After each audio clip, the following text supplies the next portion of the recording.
चले जानते हैं देश और दुनिया की तमाम बड़ी खबरों को सिर्फ 10 मिनट में। प्रधानमंत्री नरेंद्र मोदी पहुंचे बिहार के जमुई। चिराग पासवान को कहा छोटा भाई। बिहार की जनता से बोले एनडीए के खाते में दे दीजिए 40 की 40 सीट। केंद्रीय मंत्री स्मृति ईरानी ने वायनाड सीट से भाजपा के लोकसभा उम्मीदवार के समर्थन में रोड शो के दौरान राहुल गांधी पर अमेठी की जनता को धोखा देने का लगाया आरोप। कहा कांग्रेस ने अपने 50 साल के शासनकाल में की अमेठी की उपेक्षा। कांग्रेस को बड़ा झटका। गौरव वल्लभ ने कांग्रेस पार्टी के सभी पदों से दिया इस्तीफा। मुख्यमंत्री योगी आदित्यनाथ पहुंचे मथुरा। लोकसभा सीट पर बीजेपी प्रत्याशी हेमा मालिनी के समर्थन में कहा काशी और अयोध्या के बाद अब ब्रज भूमि का करना है विकास। नेशनल कॉन्फ्रेंस के नेता उमर अब्दुल्ला ने आप नेता और सांसद संजय सिंह के बेल को लेकर दी अपनी प्रतिक्रिया। कहा आपके दूसरे नेता भी जल्द आएंगे बाहर। पंजाबी सिंगर सिद्धू मूसेवाला के पिता कांग्रेस की टिकट पर लड़ेंगे लोकसभा चुनाव। कांग्रेस बठिंडा सीट से उतार सकती है चुनावी मैदान में। सोनिया गांधी ने राजस्थान में राज्यसभा सांसद के रूप में ली शपथ। पहली बार बनी राज्यसभा सदस्य। नगीना लोकसभा सीट से प्रत्याशी आजाद समाज पार्टी के मुखिया चंद्रशेखर को गोली मारने की धमकी। चंद्रशेखर को दे दी गई वायु श्रेणी की सुरक्षा। भाजपा ने दुनिया के कई देशों से 15 दलों को चुनाव देखने के लिए किया आमंत्रित। भारत में पहली बार चुनाव देखने आएगा कोई राजनीतिक दल। विदेशी पार्टियों के लोग तीसरे व चौथे चरण में देखेंगे चुनाव। राजस्थान के मुख्यमंत्री की सुरक्षा में तैनात पुलिस इंस्पेक्टर के बेटे ने एक युवक की बल्ले से पीट कर दी हत्या। आरोपी गिरफ्तार। हिमाचल प्रदेश की मंडी लोकसभा सीट से उम्मीदवार अभिनेत्री कंगना रनौत का कांग्रेस नेता राहुल गांधी पर तंज। कहा राहुल और प्रियंका गांधी दोनों हालात के बारे। राहुल गांधी की निजी जिंदगी पर भी की टिप्पणी। समाजवादी पार्टी में मुरादाबाद रामपुर के बाद मेरठ में भी घमासान। एक बार फिर पार्टी बदल सकती है अपना उम्मीदवार। तमिलनाडु के मुख्यमंत्री एमके स्टालिन का तमिलनाडु प्रचार अभियान के दौरान प्रधानमंत्री मोदी पर तीखा हमला। मोदी पर राजनीतिक उद्देश्यों के लिए केंद्रीय एजेंसियों का इस्तेमाल करने का लगाया आरोप।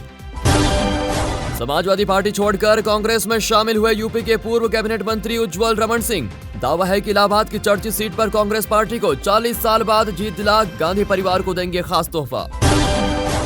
टिकट नहीं मिलने पर चिराग पासवान की पार्टी एलजेपी से 22 नेताओं ने दिया इस्तीफा। बागी नेताओं का आरोप चिराग पासवान ने बाहरी लोगों को बेचा टिकट।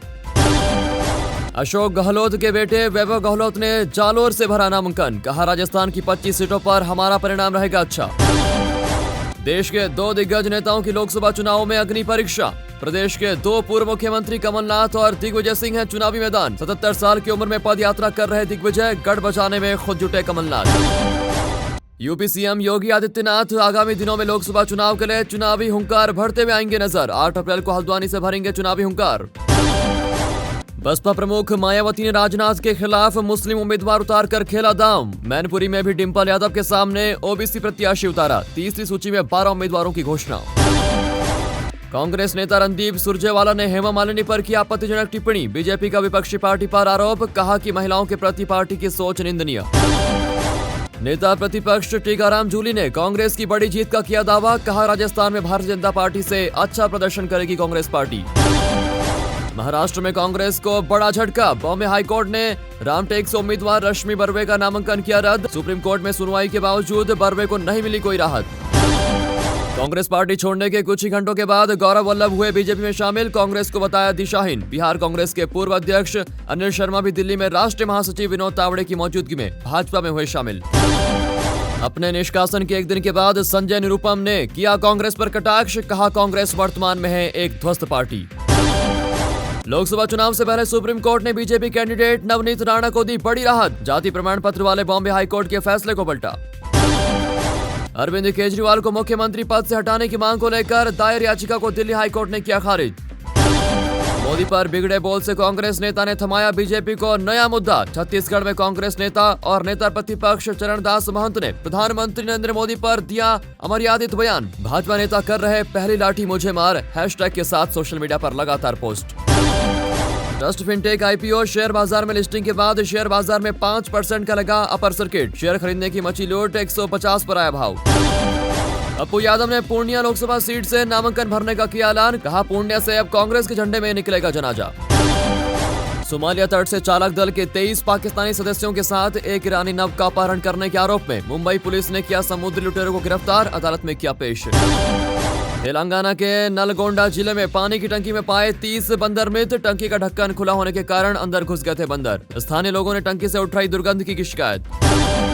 आंध्र प्रदेश के विशाखापट्टनम में ट्रक और वैन की भी टक्कर, हादसे में 3 की मौत, 10 घायल, घायलों का इलाज जारी, पुलिस द्वारा मामले की जांच शुरू। फॉर्ब्स बिलियनियर लिस्ट में बाहर हुए 4 लोगों में बायोजी के फाउंडर भी शामिल। 1 साल पहले रविंद्रन की कुल संपत्ति थी 17,545 करोड़ रुपए। बदमाशों की फायरिंग से बचने की कोशिश में 2 युवक गिरे कुएं में, हथियारबंद लोगों ने करीब 15 मिनट तक की 20 से 30 राउंड फायरिंग। सीसीटीवी फुटेज में बदमाशों की पहचान की कोशिश जारी। पटना में गैस वेंडर की अज्ञात बाइक सवार बदमाशों ने गोली मारकर की हत्या, कंकड़बाग इलाके के LIG पार्क के पास दिया घटना को अंजाम। कंकड़बाग में सिलेंडर बांटने निकला था गैस वेंडर। SSC में सिलेक्शन नहीं होने पर कानपुर के युवक रितेश ने किया फर्जी इनकम टैक्स ऑफिसर बनने का नाटक, 8 महीने बाद खुली पोल। गैंगस्टर और पूर्व विधायक मुख्तार अंसारी की मौत के बाद AIMIM प्रमुख असुद्दीन ओवैसी को उनके घर जाने के बाद मिल रही धमकियां। सामूहिक बलात्कार पीड़िता ने करवाया अपना बयान दर्ज, जज ने उसे चोटें देखने के लिए कपड़े उतारने को कहा। घटना राजस्थान के हिडोन कोर्ट की। सावित्री जिंदल है भारत की सबसे अमीर महिला, फोर्ब्स की लिस्ट में 17 महिलाएं शामिल। निफ्टी IT, निफ्टी बैंक और निफ्टी फाइनेंशियल सर्विसेज तेजी से बढ़े, निफ्टी ऑयल एंड गैस गिरा 1.3%। कलकत्ता उच्च न्यायालय ने की बंगाल सरकार की खिंचाई, संदेश खाली हिंसा मामले को बताया बेहद शर्मनाक। कर्नाटक में 2 साल का बच्चा गिरा बोरवेल में, 20 घंटे की मशक्कत के बाद बचाया। भारतीय वायुसेना के हेलीकॉप्टर को लद्दाख में करवानी पड़ी आपातकालीन लैंडिंग, कोर्ट ऑफ इंक्वायरी के दिए आदेश। दिल्ली मेट्रो स्टेशन पर तैनात CISF जवान ने की आत्महत्या, 2014 में बतौर कांस्टेबल CISF में हुए थे भर्ती। स्वामी प्रसाद मौर्य को अपनी बेटी संघमित्रा का रोना नहीं आया पसंद, बेटी को फटकारा।